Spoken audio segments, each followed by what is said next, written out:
Bab 2414. Namun, Regen sama sekali tidak peduli. Dia hanya berlutut di depan gubuk beratap jerami itu, menggertakkan giginya dan tidak berkata apa-apa.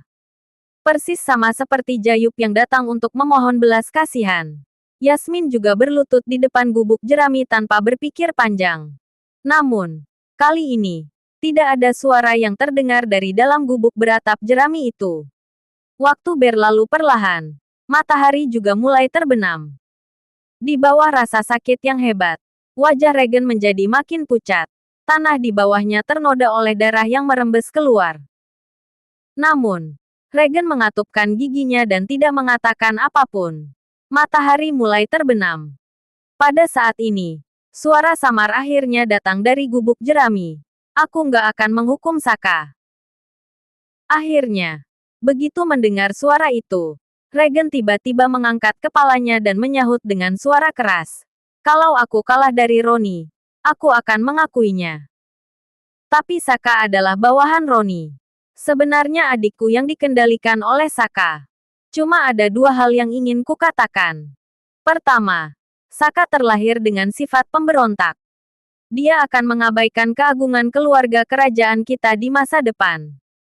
Dia pasti akan melakukan sesuatu yang merugikan keluarga kerajaan.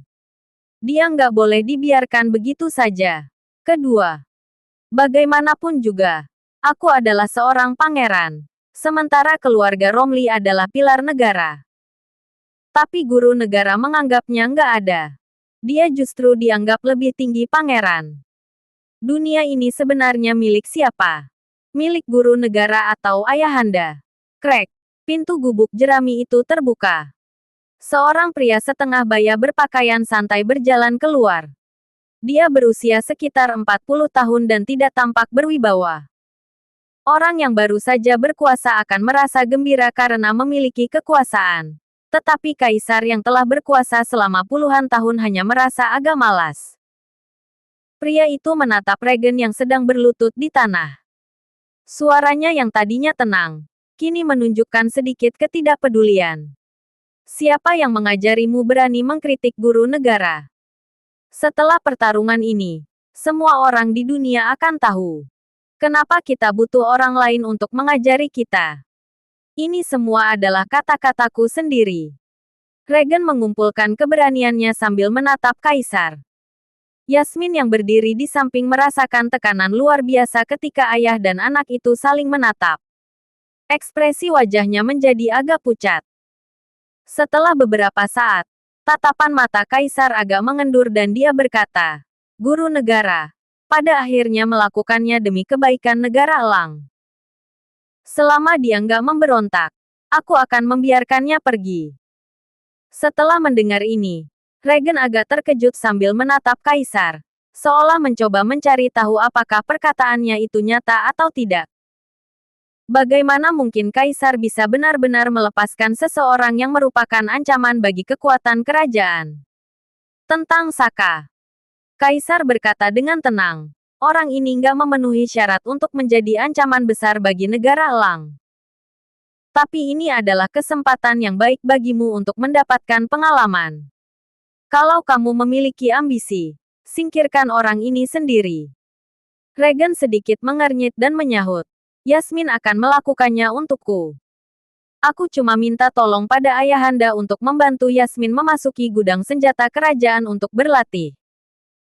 Gudang senjata kerajaan menyimpan pengalaman seni bela diri para ahli terbaik negara Elang dari segala generasi. Sekarang, Yasmin menatap kaisar dengan sorot penuh semangat. Boleh. Namun, sambil berkata demikian, kaisar tersenyum menatap Regen dan berkata, apa kamu nggak pernah berniat untuk mengalahkan Saka sendiri? Aku, Regen agak terkejut. Dia adalah master ilahi tingkat 4.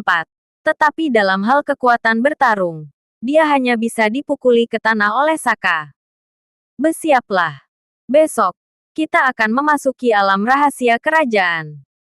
Setelah mendengar kata-kata ini, Regen terkejut seraya menatap kaisar dengan tatapan tidak percaya.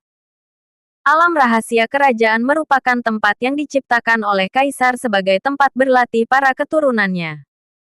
Hanya pangeran dari semua generasi yang memenuhi syarat untuk memasuki tempat ini dan berlatih di sana. Negara Elang memiliki penilaian yang sangat ketat terhadap putra mahkota yang sebenarnya. Secara umum, Kaisar tidak akan dengan mudah memutuskan kandidat putra mahkota. Semua pangeran berhak untuk bersaing memperebutkan posisi putra mahkota. Setelah menetapkan kandidat terakhir untuk putra mahkota, dia harus memasuki alam rahasia kerajaan untuk menjalani pelatihan terakhir.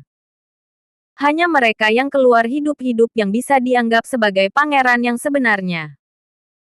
Alam rahasia kerajaan sangatlah berbahaya. Ada banyak calon putra mahkota yang meninggal di sana sepanjang sejarah. Bukan karena usahamu. Kaisar berhenti sejenak, menatap Regen dengan lembut dan kembali berkata, "Itu karena kamu paling mirip denganku." Ayahanda. Mendengar ini, Regen sangat terkejut. Matanya bergetar dan hatinya sangat tersentuh. Regen menoleh, tetapi dia hanya melihat bahwa Kaisar telah berbalik dan pergi. Hanya ada satu suara yang menggema di udara. Kalau kamu bisa kembali hidup-hidup dari alam rahasia kerajaan, kamu adalah pangeran. Yang mulia, aku berterima kasih atas kebaikanmu. Regen bersujud sambil membenamkan kepalanya dalam-dalam. Yang mulia, silakan berdiri, ujar Yasmin dengan suara yang lembut. Kompetisi kota Sentana. Regen tiba-tiba mengangkat kepalanya. Tidak ada lagi jejak kekhawatiran di matanya. Hanya tersisa kegembiraan dan keyakinan. Ketika dirinya keluar dari alam rahasia kerajaan, siapa yang bisa menandinginya di dunia ini? Saka. Aku akan membunuhmu dengan tanganku sendiri. Batin Regen.